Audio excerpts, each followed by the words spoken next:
Hello दोस्तों, कैसे हैं आप लोग। स्वागत है आप सभी लोगों का, आप सभी के अपने चैनल सपोर्टिंग आप फार्मेसी में। दोस्तों, आज का ये वीडियो आप सभी लोगों के लिए बहुत ही महत्वपूर्ण होने वाला है, क्योंकि आज की इस वीडियो में आप सभी लोगों को डेंगू बुखार के बारे में पूरा डिटेल बताने वाला हूँ। डेंगू बुखार क्या होता है, लोगों को कैसे हो जाता है, ये होने का कारण क्या होता है, अगर किसी को डेंगू बुखार हो जाता है तो उनमें क्या क्या लक्षण देखे जाते हैं, डेंगू बुखार होने पर क्या क्या समस्याएं देखी जाती हैं, इसको ठीक करने के लिए कौन कौन से मेडिसिन नहीं दिए जाते हैं, कौन कौन से मेडिसिन दिए जाते हैं, इन सारी चीज़ों के बारे में यहाँ पर एक ही वीडियो में पूरा डिटेल बताने वाला हूँ। तो अगर आप मेडिकल के छात्र हो या फिर आप प्रैक्टिस करने वाले छात्र हैं, एक बार इस वीडियो को पूरा देख लेते हैं तो सारी की सारी जानकारी आप सभी लोगों को यहाँ पर एकदम अच्छे से आसान भाषा में हो जाएगा। तो चलिए दोस्तों, वीडियो को शुरू करते हैं बिना देर के। लेकिन स्टार्ट करने से पहले एक महत्वपूर्ण सूचना यह है कि सपोर्टिंग ऑफ फार्मेसी के इस चैनल पर यह वीडियो बनाया जाता है केवल और केवल मेडिकल छात्रों के नॉलेज के लिए। कोई भी दवा अपने से ना इस्तेमाल करें बिना डॉक्टर के सलाह के। सबसे पहले दोस्तों हम लोग समझेंगे व्हाट इज डेंगू फीवर, मतलब डेंगू बुखार होता क्या है। अगर हम आपको हिंदी में बताऊंगा, इंग्लिश में बताऊंगा, किसी को कोई भी डाउट यहाँ पर नहीं होगा। सबसे पहली बात इंग्लिश में थोड़ा सा जो लोग जानना चाहते हैं बता देता हूं। Dengue fever is a viral infection caused by dengue virus transmitted to human through the bite of infected mosquito. इसका मतलब क्या होता है, डेंगू जो होता है दोस्तों, ये एक वायरल इन्फेक्शन होता है जो कि वायरस के कारण होता है। यह एक संक्रमित मच्छर, जो संक्रमित मच्छर होते हैं जिसको एडिस मॉस्किटो भी कहा जाता है, इनके द्वारा ये बीमारी फैलता है। मच्छर जो होते हैं दोस्तों एक वेक्टर का काम करते हैं, वाहक का काम करते हैं। इस वायरस को एक शरीर से दूसरे शरीर में पहुंचाने का ये काम करते हैं, जिसको एडिस मॉस्किटो भी कहा जाता है। ये एक वायरल इन्फेक्शन होता है जो कि मच्छरों के काटने के द्वारा ये फैलता है। इसमें जो संक्रमित मच्छर होते हैं एडिस मॉस्किटो होते हैं, ये एक वेक्टर टैक्सी ड्राइवर का काम करते हैं कि उनको बाइट करके दूसरे के ऊपर जाकर के बाइट कर लेंगे, तो इनसे वो संक्रमण, ये वायरल इन्फेक्शन उनके अंदर चला जाता है, जिसकी वजह से उनको भी डेंगू बुखार हो जाता है। यही पूरी की पूरी स्टोरी होती है डेंगू फीवर का। अब हम बात कर लेते हैं what is the main symptoms of dengue fever. Dengue fever होने पर क्या क्या महत्वपूर्ण सिम्टम देखे जाते हैं, क्या क्या इंपॉर्टेंट लक्षण देखे जाते हैं, इनके बारे में हम जानकारी ले लेते हैं। दोस्तों, अगर किसी को डेंगू बुखार हो जाता है तो उनके आंखों में दर्द होना, मांसपेशियों में दर्द होना, बुखार हो जाना, सर में दर्द होना, हड्डियों में दर्द होना, उसके बाद और भी कुछ लक्षण देखे जाते हैं, जैसे कि जी मचलाना, त्वचा पर लाल लाल चकत्ते बन जाना, जोड़ों में दर्द होना, हड्डियों में दर्द होना, मांसपेशियों में दर्द होना, सिर में दर्द होना, आंखों में दर्द होना, फीवर हो जाना। ये कुछ अलग अलग प्रकार के सिम्टम तब देखे जाते हैं अगर पेशेंट को डेंगू फीवर हुआ है तब। तो डेंगू फीवर होने में दोस्तों यही सारे अलग अलग प्रकार के सिम्टम पेशेंट के अंदर देखे जाते हैं। इतना बात आई होप आप लोगों को समझ में आ गया होगा। तो अगर किसी पेशेंट के अंदर ये लक्षण दिख रहा है तो इससे हम कंफर्म नहीं मान लेंगे। इसको 100% कंफर्म करने के लिए कुछ टेस्ट कराए जाते हैं कि क्या पेशेंट को डेंगू फीवर है या फिर नहीं है। इसके लिए कौन से टेस्ट कराए जाते हैं, चलिए थोड़ी सी जानकारी ले लेते हैं। डेंगू बुखार में कौन कौन से टेस्ट कराए जाते हैं। दोस्तों, डेंगू फीवर के टेस्ट के बारे में बात करें तो एक होता है JNS-1 टेस्ट, जिसको रैपिड डेंगू एंटीजन टेस्ट भी कहा जाता है, और एक होता है LGM और LGG एंटीबॉडी टेस्ट। ये कुछ अलग अलग प्रकार के टेस्ट होते हैं जिसके माध्यम से आइडेंटिफाई किया जाता है कि क्या पेशेंट को डेंगू फीवर हुआ है या फिर नहीं हुआ है। और केवल यही दो टेस्ट नहीं, और भी टेस्ट होते हैं, जैसे कि अगला जो टेस्ट होता है ये होता है CBC टेस्ट, जिसको कंप्लीट ब्लड काउंट टेस्ट भी बोला जाता है। इसमें क्या होता है TLC टोटल ल्यूकोसाइट काउंट जो होता है, जो WBC होता है व्हाइट ब्लड सेल्स होते हैं, ये देखे जाते हैं कि इनमें कम हो जाते हैं, और इसके माध्यम से भी आइडेंटिफाई हो जाता है कि क्या पेशेंट को डेंगू फीवर है या फिर नहीं है। तो ये तो हो गया CBC complete blood count test. दोस्तों, कभी कभी देखा जाता है कि अगर पेशेंट को डेंगू फीवर है तो उनका प्लेटलेट्स भी बहुत तेजी से डाउन होने लगता है। तो प्लेटलेट्स बढ़ा हुआ है कि घटा हुआ है, इसको जानकारी लेना है हमें। तो इसके लिए कौन से टेस्ट कराए जाते हैं, तो इसके लिए दोस्तों होता है थ्रोम्बोसाइटोफोनिया टेस्ट।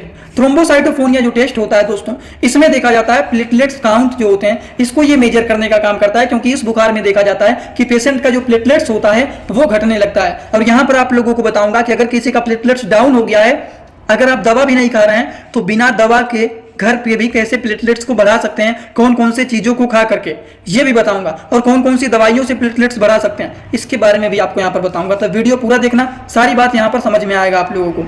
चलिए अब हम समझते हैं कि एक और भी टेस्ट होता है डेंगू फीवर में। देखा जाता है कि अगर कोई भी पेशेंट को डेंगू बुखार हुआ है तो उसमें SGPT और SGOT का लेवल बढ़ जाता है, तो इसके लिए LFT टेस्ट कराया जाता है। और कल ही मैं आप लोगों को कुछ अलग अलग प्रकार के टेस्ट के बारे में बताया हूँ। एक LFT टेस्ट के बारे में बताया था, एक LPT टेस्ट के बारे में बताया था, एक KFT टेस्ट के बारे में बताया था। ये लीवर फंक्शन टेस्ट होता है, ये लिपिड प्रोफाइल टेस्ट होता है, ये किडनी फंक्शन टेस्ट होता है। ऐसे ही अलग अलग प्रकार के बहुत सारे कल टेस्ट बताया था आप लोगों को चैनल पर, ठीक। तो LFT test liver function test के माध्यम से आइडेंटिफाई किया जाता है कि क्या पेशेंट का एसजीपीटी और एसजीओटी का लेवल कहीं बढ़ा तो नहीं ना है। इन चीजों को यहाँ पर आइडेंटिफाई किया जाता है। ये भी समझ में आ गया होगा आप दोस्तों। इसी तरह से मैं आप सभी लोगों के लिए एक बुक बनाया हूं जिस बुक का नाम है ए टू जेड मेडिसिन बुक। ये दोस्तों जो बुक है ये टोटल 600 पेज का है, जिसमें आप लोगों को टोटल 46 चैप्टर मिल जाएंगे और साथ ही साथ आप लोगों को 46 वीडियो लेक्चर भी मिल जाएगा हर एक चैप्टर का। ये दोस्तों जो बुक है ये टोटल 499 रुपए का है। ये बुक आप लोगों को व्हाट्सएप पर पीडीएफ के फॉर्मेट में दिया जाता है। और अगर आप लोग इस बुक को लेना चाहते हैं, अगर आप मेडिकल के छात्र हैं, प्रैक्टिस करने वाले छात्र हैं, तो आप लोग इस वीडियो के कमेंट बॉक्स में जाना, आप लोगों को एक लिंक मिल जाएगा। जब आप उस लिंक पर क्लिक करेंगे तो डायरेक्ट आप व्हाट्सएप पर पहुंचेंगे, उसी नंबर पर पेमेंट करना है, वहीं पर आपको बुक और पूरे बुक का वीडियो लेक्चर मिल जाएगा। ये बुक पीडीएफ के फॉर्मेट में मिलेगा आप लोगों को। जो लोग लेना चाहते हैं जरूर इस बुक को परचेज करें, जिसमें हजारों प्रकार की दवाइयों का नॉलेज आपको मिल जाएगा। तो चलिए अब हम बात कर लेते हैं कि डेंगू बुखार में पेशेंट को कौन कौन सी दवाइयां नहीं इस्तेमाल किया जाता है, कौन कौन सी दवाइयां नहीं देना चाहिए। इस कंडीशन में दोस्तों नॉन स्टेरॉइडल एंटी इन्फ्लेमेटरी के क्लास के मेडिसिन का इस्तेमाल नहीं किया जाता है। अब NSAID के क्लास में जैसे कि कौन से मेडिसिन, तो जैसे कि पेन किलर मेडिसिन। अब पेन किलर मेडिसिन में जैसे कि दोस्तों आइबुप्रोफेन हो गया, डाइक्लोफिनेक हो गया, इस तरह की दवाइयों का इस्तेमाल नहीं किया जाता है। क्यों नहीं किया जाता है? क्योंकि ये जो मेडिसिन होते हैं ये प्लेटलेट्स के फंक्शन को इंटरफेयर करने का काम करता है, इसीलिए इस तरह के मेडिसिन का यूज नहीं किया जाता है। वहीं पर कुछ एंटीबायोटिक मेडिसिन का भी यूज नहीं किया जाता है। अब आप सोच रहे होंगे कि ये भी ये सारे मेडिसिन का नहीं यूज करना है, तब कौन से मेडिसिन का यूज करेंगे, क्या मेडिसिन पेशेंट को देंगे, तो चलिए उसके बारे में भी हम जानकारी ले लेते हैं, सारी बात यहाँ पर बताएंगे। देखिए जब डेंगू फीवर होता है उस तरह के लोगों में कुछ डेंजरस सिम्टम भी देखे जाते हैं, जैसे बुखार खत्म होने के 2 से 3 दिन के बाद ब्लड का वोमिटिंग देखा जा सकता है।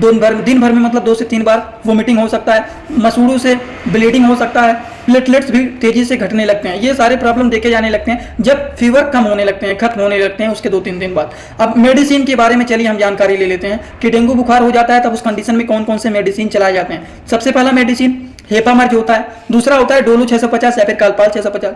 ये क्या होते हैं? हेपामर्ज का काम क्या होता है दोस्तों? हेपामर्ज जो होता है उस तरह के लोगों को दिया जाता है जो लोग LFT टेस्ट कराए हैं, लीवर फंक्शन टेस्ट कराए हैं, उसमें अगर उनका SGPT SGOT का लेवल बढ़ा हुआ है तो उसको कम करने के लिए, उसको मेंटेन करने के लिए इस्तेमाल किया जाता है हेपामर्ज टैबलेट को।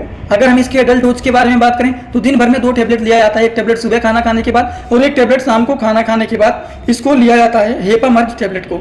उसी तरह से डोलो 650 के बारे में बात करें तो ये पैरासीटामॉल ही मेडिसिन होता है जो कि फीवर को कम करने में इसका यूज किया जाता है। अगर डोज के बारे में बात करें तो दिन भर में 2 से 3 बार इस मेडिसिन का यूज किया जाता है। समझ गए आप लोग एकदम अच्छे से। अगर मान लीजिए किसी का प्लेटलेट्स डाउन हो गया है तब उस कंडीशन में कुछ घरेलू उपचार के बारे में बात करें तो पपीते के पत्ते मिल जाते हैं तो उसको पीस करके दिन भर में 2 से 3 बार पी लेते हैं, उससे भी ठीक हो जाएगा। दूसरी बात करें अगर मान लीजिए बकरी का दूध मिल जाता है वो भी बहुत ही अच्छा होता है प्लेटलेट्स को बढ़ाने में। तीसरा हम बात करें अगर कीवी मिल जाता है तो कीवी से भी प्लेटलेट्स अच्छा बढ़ता है। अब मेडिसिन के बारे में बात करें बहुत सारे अलग अलग प्रकार के मेडिसिन आते हैं, जैसे कि ये होता है कैरपिल टैबलेट और कैरपिल सिरप। अब ये टैबलेट भी होता है, सिरप भी होता है। सबसे पहली बात ये कार्निका पपाया लीफ एक्सट्रैक्ट सिरप होता है, मतलब पपीते के पत्तियों के द्वारा ये सिरप बनाए जाते हैं। अगर हम बात करें इसके सिरप भी आते हैं, टैबलेट भी आते हैं, तो ये हो गया सिरप और ये हो गया टैबलेट। तो टैबलेट किसे देना है और सिरप किसे देना है इसको भी जानकारी ले लेते हैं। सबसे पहली बात दोस्तों, dose increase level of platelets. ये जो मेडिसिन होते हैं इनका इस्तेमाल किया जाता है प्लेटलेट्स के लेवल को बढ़ाने के लिए। जो लोग 18 साल से कम के एज के लोग होते हैं उनको सिरप दिया जाता है, और जो लोग 18 साल से ज्यादा के एज के पेशेंट होते हैं जिनका प्लेटलेट्स घटा हुआ है उनको टैबलेट दिया जाता है। तो 18 से कम वालों को सिरप, 18 से ज्यादा वालों को टैबलेट दिया जाता है। अब देखिए अगर मान लीजिए बच्चा 1 से 5 साल के बीच का है तो उसको 5 ml लगातार 3 दिन तक दिया जाता है, लगातार 3 टाइम दिया जाता है, एक बार सुबह, एक बार दोपहर और एक बार शाम को। 5 दिन तक इसको चलाया जाता है। वहीं पर अगर 5 से 18 साल के बीच का कोई है तो उनको 10 ml दिन भर में 3 बार देना है, वो भी लगातार 5 दिन तक चलाना है। और जो लोग 18 साल से ज्यादा के हैं उनको दिन भर में एक टैबलेट 3 बार खाना है, वो भी इसको भी 5 दिन तक चलाना है। एक टैबलेट सुबह, एक टैबलेट दोपहर, एक टैबलेट शाम को। इस तरह से इसको चलाया जाता है। एक क्वेश्चन आप लोगों को देना चाहता हूं कि हमारे शरीर में प्लेटलेट्स का नॉर्मल रेंज कितना होता है। सभी लोग कमेंट बॉक्स में जरूर बताइएगा। देखते हैं कितने सारे लोग यहाँ पर ध्यान से देख रहे हैं। जब प्लेटलेट्स की बात चल रही है तो आप लोगों को जरूर बताना पड़ेगा कि इसका नॉर्मल रेंज क्या होता है। नहीं पता है तो पूछ लेना, कमेंट में आपका पर्सनल रिप्लाई कर दूंगा। अगर आपको नहीं पता है दूसरे के कमेंट को देख करके प्लीज आप लोग रिप्लाई मत करना कि वो इतना बता रहे हैं तो हम भी इतना बता देते हैं। अगर आपको नहीं पता है तुरंत आप कमेंट बॉक्स में पूछना, आपको पर्सनल बताऊंगा। लेकिन अगर पता है तो बिना किसी का कमेंट देखे तुरंत आप लोग भी बता देना। चलिए अब बात करते हैं कि अगर मान लीजिए किसी को डेंगू फीवर होता है तो उस कंडीशन में देखा जाता है बहुत ज्यादा वोमिटिंग होना, बहुत ज्यादा डायरिया का भी कंडीशन देखा जा सकता है, जिसकी वजह से शरीर में पानी की कमी हो जाता है। और जब पानी की कमी हो जाता है तो उस कंडीशन में आईवी फ्लूइड पेशेंट को लगा दिया जाता है। आईवी फ्लूइड में सबसे पहले ब्लड प्रेशर को मेजर किया जाता है। अगर ब्लड प्रेशर लो है तब उस कंडीशन में इसको चलाया जाता है, अगर ज्यादा बढ़ा हुआ है तब नहीं चलाया जाता। इसमें नॉर्मल सैलिन हो गया, रिंगर लैक्टेट सॉल्यूशन हो गया, डेक्सट्रोज नॉर्मल सैलिन हो गया, डेक्सट्रोज 5% का सॉल्यूशन हो गया। इनमें से कोई भी एक आईवी फ्लूइड को पेशेंट को लगाया जाता है, ये सारे नहीं लगाए जाते हैं। तो इस तरह से पेशेंट को मेडिसिन को दिया जाता है। और आई होप आप सभी लोगों को ये सारी बात पूरी तरह से समझ में आया होगा। शायद ही कोई ऐसा होगा जिनको नहीं समझ में आया होगा। अगर आप सभी लोगों को ये सारी बात समझ में आया तो आप सभी लोग कमेंट बॉक्स में आइए और अपना फीडबैक जरूर दीजिए कि आज का ये वीडियो कैसा लगा। जाने से पहले एक बात और, जो लोग हमसे इंस्टाग्राम में पर्सनली जुड़ना चाहते हैं वो भी जुड़ सकते हैं। जुड़ने के लिए आप सर्च कर सकते हैं सपोर्टिंग आप फार्मेसी, जो चैनल का पूरा नाम है, लेकिन फेक आईडी भी आपको मिल सकते हैं। उस आईडी को फॉलो करना है जिसके फॉलोअर 1000 से 1200 से ज्यादा हैं और फॉलोइंग केवल और केवल एक है। वही रियल अकाउंट है, छोटे छोटे कंटेंट वहां पर भी बनाता रहता हूं। जुड़े रहेंगे तो बेनिफिट मिल सकता है। वैसे आगे आपकी मर्जी, जुड़ना चाहते हैं कि नहीं वो आप ही डिसाइड करेंगे। तो चलिए दोस्तों, आज का वीडियो यहीं पर होता है complete. Thanks for watching, like comment share and subscribe this channel.